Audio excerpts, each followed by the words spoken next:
আশুতোষ কলেজে ভর্তি করিয়ে দেওয়ার জন্য টোপ দিয়ে উড়ো ফোন আসছে ছাত্রছাত্রীদের কাছে।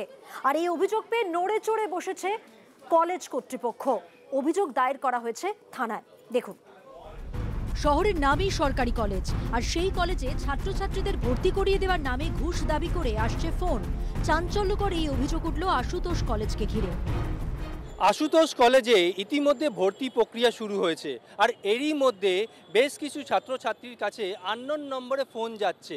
ফোনের ওপার থেকে বলা হচ্ছে তাদের পছন্দের সাবজেক্ট, অর্থাৎ তারা যে সাবজেক্ট নিয়ে পড়তে চায় সেই সাবজেক্ট নিয়েই তাকে ভর্তি করিয়ে দেওয়া হবে টাকার বিনিময়ে এই আশুতোষ কলেজে। এই বিষয়টা আশুতোষ কলেজ কর্তৃপক্ষের কাছে আসে। অভিযোগ, পছন্দের বিষয় নিয়ে ভর্তি করিয়ে দেওয়া হবে, তার বদলে দিতে হবে নির্দিষ্ট অঙ্কের টাকা।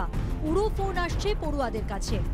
দুষ্টু চক্র যারা, তাদেরকে বলছি সাবধান হয়ে যেতে, কেননা এটা সেঞ্চুরি ওল্ড কলেজ, এর একটা লিগাসি হেরিটেজ আছে। আপনারা দয়া করে আমাদের এই যে প্রতিষ্ঠানের যে সম্মান তাকে হরণ করবেন না। এইভাবে আশুতোষ কলেজে ভর্তি হওয়া যায় না। এখন ভর্তি হচ্ছে সেন্ট্রালাইজ পোর্টালের মাধ্যমে। ভবানীপুর থানায় লিখিত অভিযোগ দায়ের করা হয়েছে, খতিয়ে দেখছে পুলিশ। এরপরই আশুতোষ কলেজের কর্তৃপক্ষ অর্থাৎ ডক্টর মানস কবি প্রিন্সিপাল, তিনি স্বয়ং ভবানীপুর থানায় লিখিত অভিযোগ দায়ের করেন।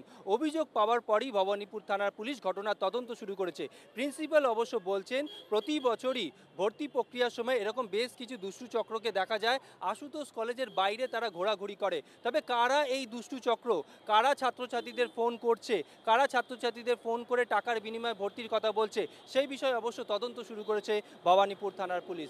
জি24 ঘন্টার জন্য ক্যামেরায় মিন্টু বসাকের সঙ্গে রনয়, কলকাতা। বাংলার আওয়াজ, বাঙালির আবেগ, জি24 ঘন্টা।